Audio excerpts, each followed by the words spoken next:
We ended the previous video by showing how we could use the inverse of a cumulative probability function and uniformly selected points between 0 and 1 to generate realizations of a continuous random variable whose density function and hence cumulative probability function we knew. And we did this by effectively selecting a uniform point between 0 and 1 and reading off what which point had that amount of cumulative probability up to it. So in this visualization, I picked a uniform point of about 0.7, and that I read off that the point on the vertical axis for which 70% of values were below that was a little bit more than 4. So this just involved working out the cumulative function, inverting it, and then evaluating it at my uniform point to get the value of the random variable. I hope many of you are familiar with an exponential random variable. It's a continuous variable which takes non-negative values. So there's no chance it takes a result which is below 0, and it takes values between 0 and tending off towards infinity, unboundedly large. It relies on one parameter, lambda, which I haven't written there but probably should have done, has to be positive.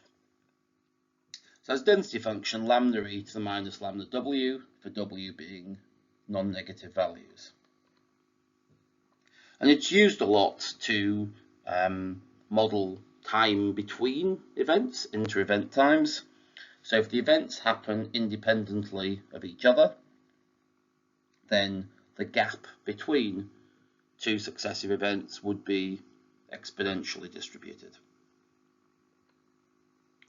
So if we say that hospital admissions happen independently of each other, but there is a known average rate of lambda patients per hour, the time between two successive admissions in hours is an exponential variable, rate lambda.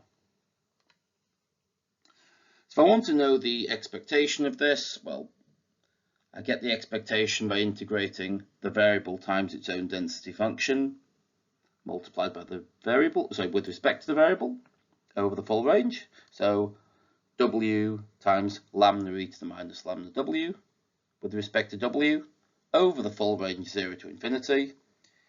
Here I need to integrate by parts. And what I get here, when I work the whole thing out, is that I get 1 over lambda as the expectation. So this should make sense for a few reasons. A large lambda means a large rate of arrivals, so therefore very short gaps between them. If I double the rate of arrivals, I halve the expected gap between the arrivals. If I expect 2 arrivals per hour, then on average I expect half an hour between the arrivals. So this 1 over the rate parameter, I hope, is quite an intuitive answer.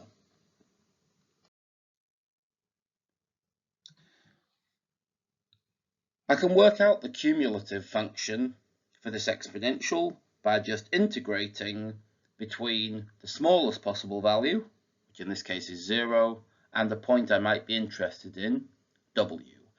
So I integrate lambda e to the minus lambda t with respect to t.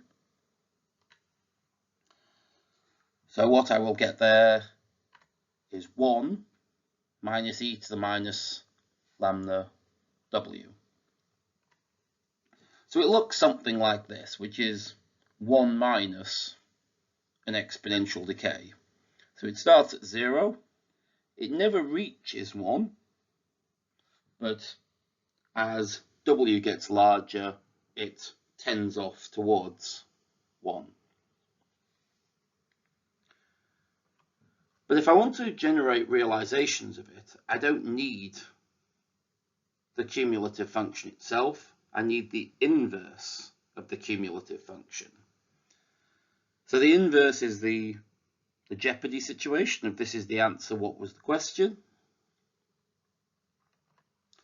So if I've got that f of w is 1 minus e to the minus lambda w, if I just rearrange that, e to the minus lambda w is 1 minus f.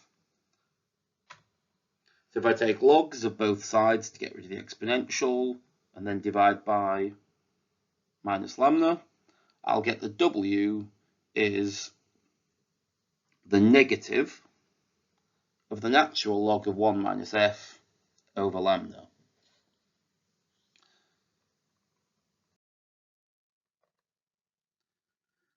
So because of that, I know that the inverse function simply says the inverse function for w is the negative of the natural log of 1 minus w over lambda. So in other words, if I had a uniform point, I would pick the uniform point between 0 and 1 and simply work out 1 minus my uniform point, take the natural log of it and divide by minus lambda. Note that that will always be non-negative. People see the minus at the front and they might wonder, but if the uniform point's between 0 and 1, 1 minus it's between 0 and 1, and log of a number between 0 and 1 will be negative, so I've got a negative negative, so it will become positive. So let's say I want a realization of an exponential variable rate parameter 3. I know straight away the expectation of this is a third, so I expect something on the scale of a third. I draw a uniform point 0.451. So what I'm saying is I want to select the point, which is just larger than the 45th percentile, the 45th.1th percentile of the exponential rate parameter 3 distribution. So I work out the natural log of 1 minus 0.451 and then divide it by minus 3 and I get 0.2. So that is basically on the same scale as a third. It's not millions, it's not millionths. So I believe that as a reasonable answer. And so that's sort of what this would look like if this were a exponential rate parameter 3 curve. I hadn't put the scale in previously.